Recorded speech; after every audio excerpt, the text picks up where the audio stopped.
L'esplosione questa mattina in una palazzina a Verona, dei primi accertamenti sarebbe stato causato da un inquilino che aveva ricevuto lo sfratto, 6 persone rimaste ferite.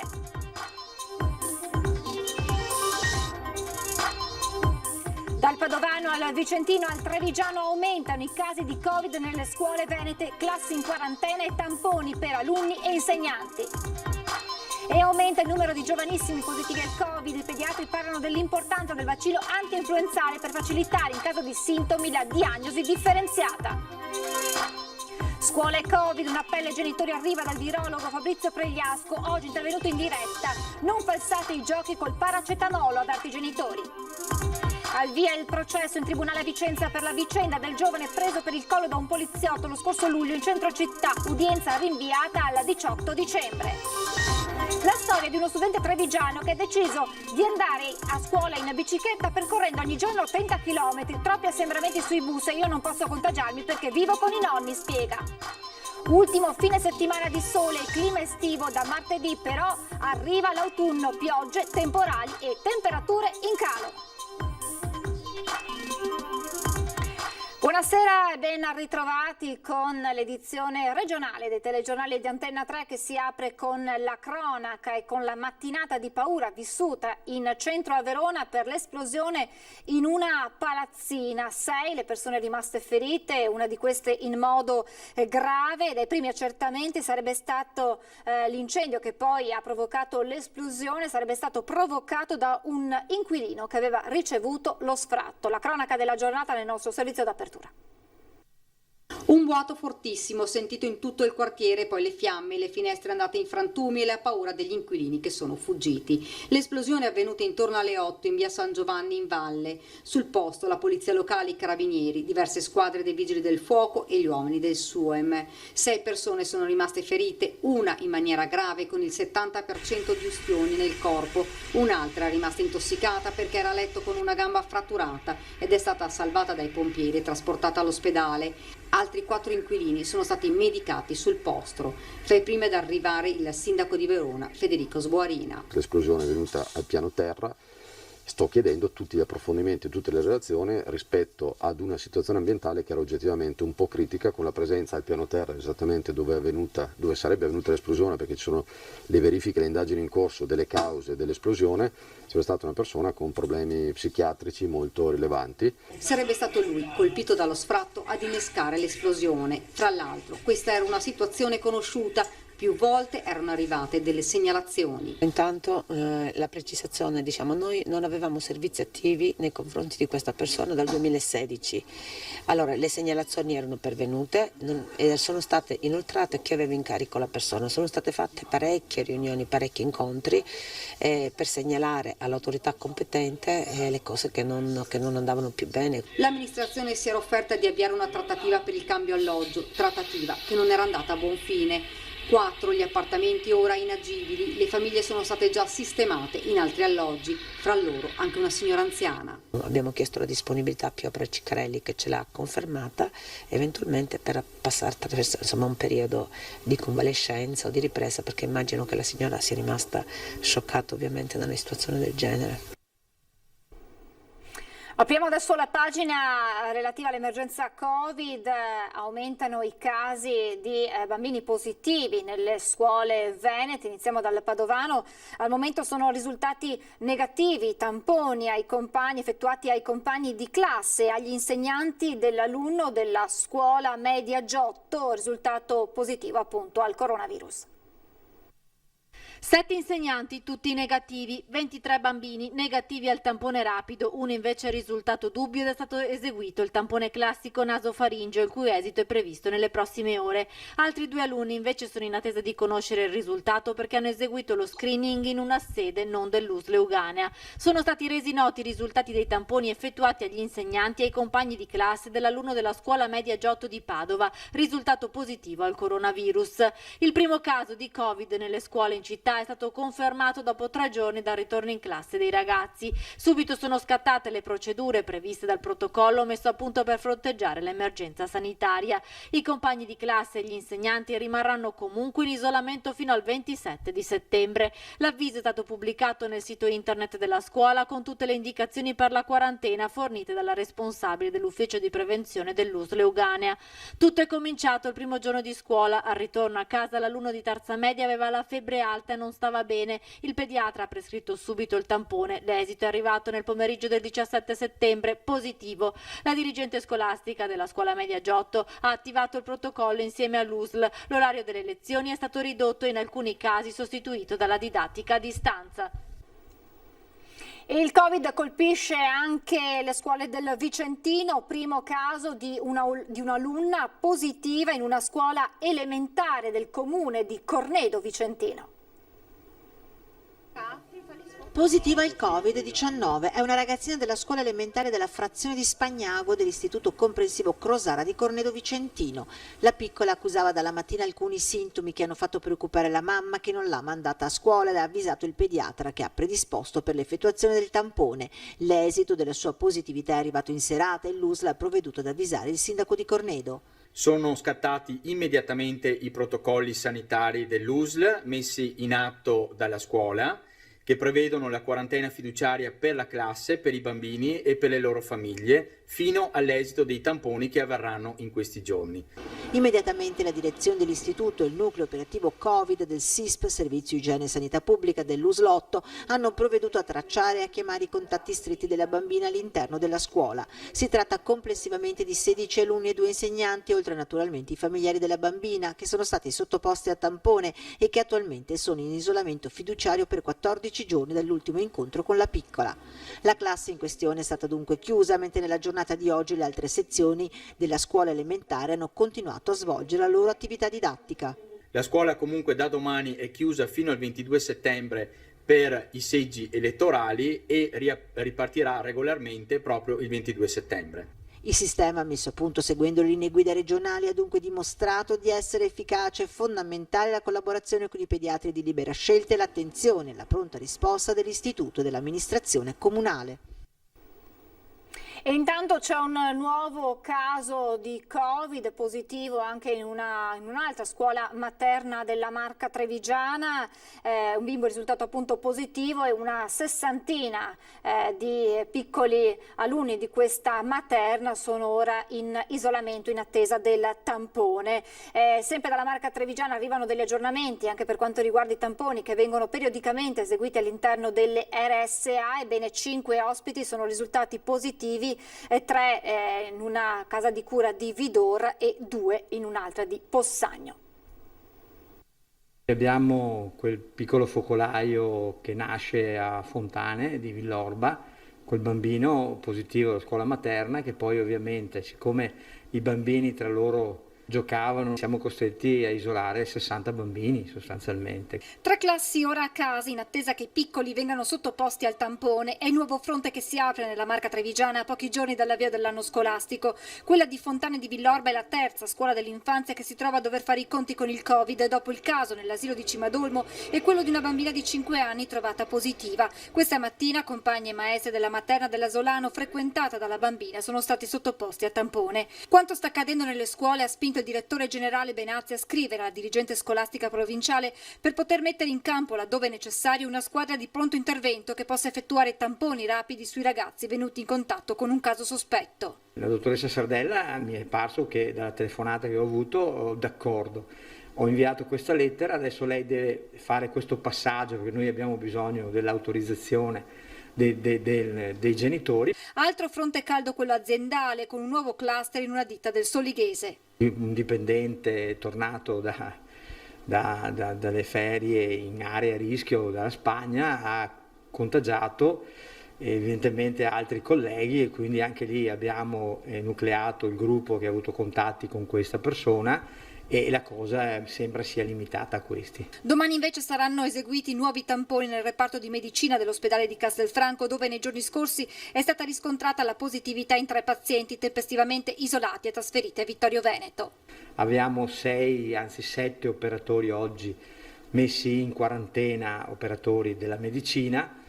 Chiaramente faremo i tamponi perché tutti gli altri, tutto il gruppo anche di contatti, di medici che hanno avuto contatti con i pazienti sono tutti negativi. Sabato facciamo di nuovo il tampone, quindi passati 5 giorni, speriamo che rimangano tutti negativi. Nel frattempo oggi si registravano lunghe code che arrivavano fino all'imbocco della tangenziale all'esterno delle malattie infettive del Cafoncello, con cittadini, nella gran parte minorenni, in attesa di sottoporsi al tampone in modalità drive-in. 80 minori qua e circa 65 minori a Castelfranco, perché i pediatri evidentemente contattati dai genitori, se questi manifestano sintomi, può essere un po' di rinite eccetera, decidono di fargli fare il tampone. Quindi abbiamo avuto veramente un'esplosione di minori inaspettata.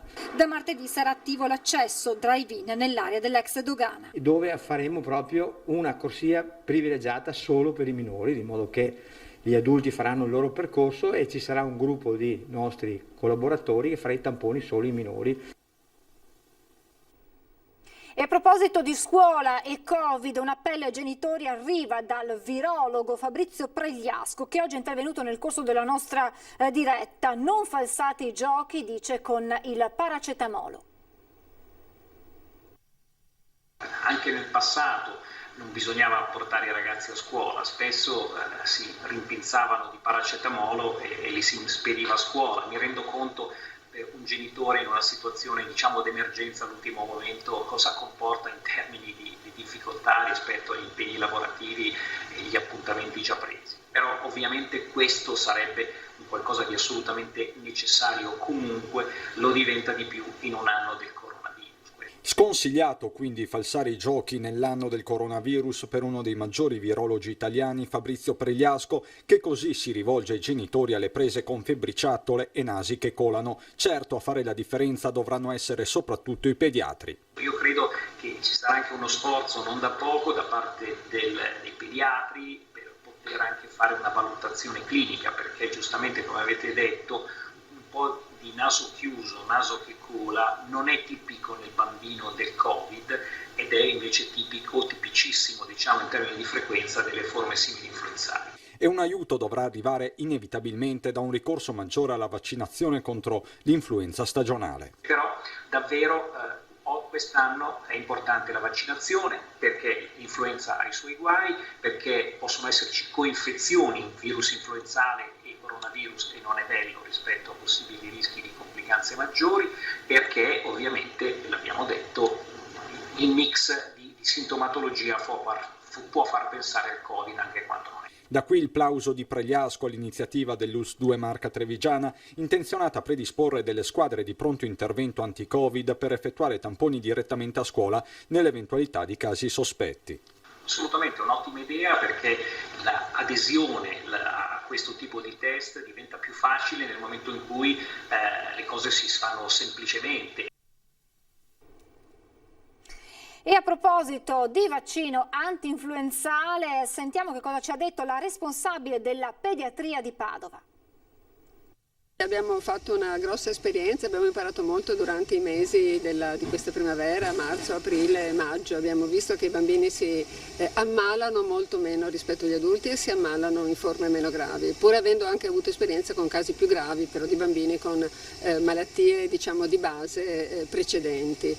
E quindi il consiglio dei genitori è quello di comunque chiaramente individuare ogni situazione di temperatura o di sintomi respiratori e di ricorrere immediatamente al pediatra in maniera tale da poter procedere con la diagnostica necessaria. Per questo la responsabile della pediatria dell'azienda ospedaliera di Padova consiglia ai genitori di fare il vaccino antinfluenzale in modo da rendere meno complicata la diagnostica del Covid e da ridurre così le possibilità di ammalarsi per colpa della classica influenza stagionale. Tutta la comunità scientifica pediatrica lo raccomanda dopo i 6 mesi di vita, e lo raccomanda perché quest'anno di più, perché i sintomi dell'influenza sono assolutamente sovrapponibili ai sintomi dell'infezione da coronavirus. Quando noi siamo di fronte a un bambino febbrile o con sintomi respiratori che abbia fatto un'infezione che abbia fatto la vaccinazione, chiaramente abbiamo un'allerta diversa rispetto ai bambini non vaccinati. Avere tanti bambini non vaccinati fa sì che aumenteremo la quantità di pazienti con questi sintomi, e questo renderà sicuramente molto più complessa l'organizzazione e la presa in carico dei pazienti. E adesso ascoltiamo la storia di uno studente trevigiano che ha deciso di raggiungere la propria scuola in bicicletta percorrendo 30 km al giorno. Troppi assembramenti sui bus, racconta ai nostri microfoni, e non posso contagiarmi perché i nonni vivono con me. Piuttosto di prendermi il Covid vado in bicicletta.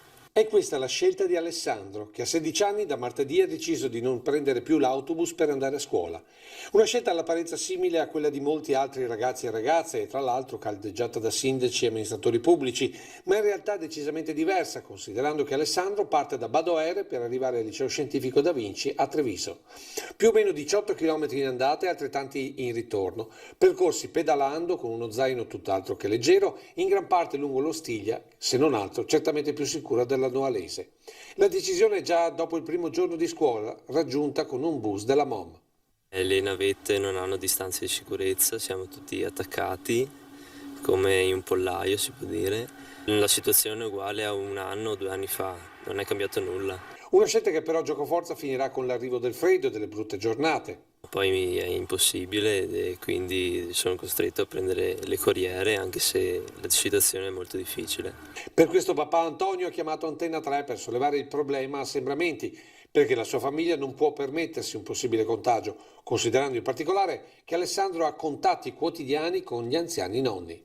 Ho dato l'autorizzazione di andare a mio figlio perché piuttosto che rischi qualcosa come Covid, preferisco che vada in bicicletta, anche se è molto lunga la strada da qui a Sant'Abona. E quindi ogni volta che lui arriva o che deve tornare, voi come lo lasciate andare? Ma io sono a Padova che lavoro, però ho tanti pensieri, sto pensando a lui se è arrivato, se va tutto bene e ritorno. Quindi voi cosa chiedete al trasporto pubblico dopo questa esperienza? I mezzi sono rimasti quelli di 1 anno, 2, 3 fa, lo stesso sistema, pur consapevoli che c'è un virus che è in atto e non va bene. Vogliamo assolutamente che aumentino i mezzi di trasporto, ma non solo per noi, in generale per tutti, perché questo problema è di tutti. Adesso ci fermiamo per qualche istante di pubblicità, tra poco.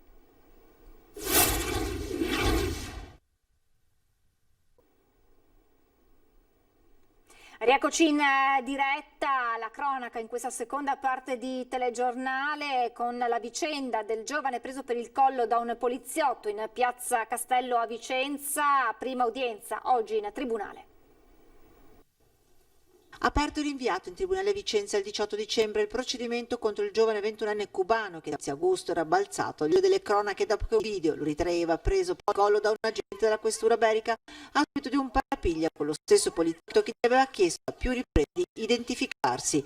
Oggi la richiesta della difesa del rito ordinario. Abbiamo scelto di chiedere che venga celebrato il processo nelle forme del diritto ordinario perché credo sia necessario sia avere la possibilità di vedere questi video che sono stati acquisiti, che rappresentano il reale svolgimento dei fatti, e sentire anche quelli che erano i testimoni in loco, proprio perché possono descrivere quella che è stata la condotta sia del mio assistito e della gente. Intanto sono state depositate le liste dei testimoni che anche la difesa ha raccolto a sostegno del suo assistito. Abbiamo raccolto delle dichiarazioni, ovvero delle testimonianze, insomma, che possono ben riferire sul reale svolgimento dei fatti. Possono riferire sia in merito a quello che è l'antefatto, rispetto a quella che è poi che sono i fatti oggetti appunto dell'odierno processo, e anche su quelle che sono le condotte successive, e non parlo del mio assistito. In aula c'era solo Dennis e i suoi amici a sostenerlo.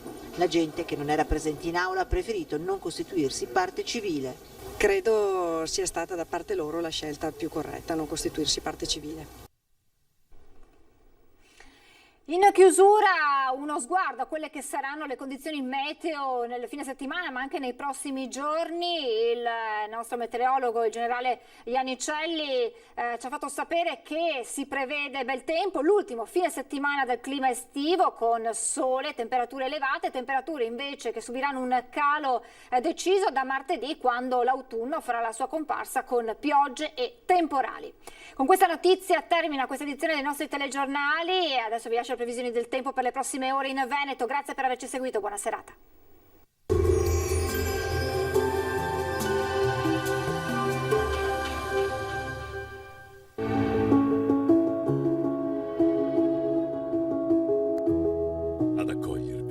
sarà Conegliano. Benvenuti al Meteo. Poche novità rispetto ai giorni scorsi, ancora bel tempo. Il dettaglio di sabato 19 settembre. Sul Veneto l'anticiclone si mantiene stabile sul nostro territorio, dunque sarà asciutto e stabile con ampio soleggiamento dappertutto. Non sono attese piogge degne di nota, cielo poco nuvoloso. Temperature stazionarie, clima gradevole, minime tra 13 e 18 gradi. Per quanto riguarda invece le massime, la colonnina di Mercurio arriverà a segnare i 28 gradi. Ci spostiamo ora sul Friuli Venezia Giulia, anche qui bel tempo con sole un po' su tutte le province della nostra regione. Non sono attese precipitazioni degne di nota. Temperature minime fino a 16 gradi, massime invece fino ai 26 all'incirca. Infine ci spostiamo sul Trentino Alto Adige dove non cambia la situazione, anche qui tanto sole ovunque, locali addensamenti ma senza ulteriori conseguenze. Temperature minime sui 15-16 gradi, massime invece fino ai 27 all'incirca. Dal Meteo di Antena 3 per ora è tutto, grazie per l'attenzione e arrivederci al prossimo aggiornamento.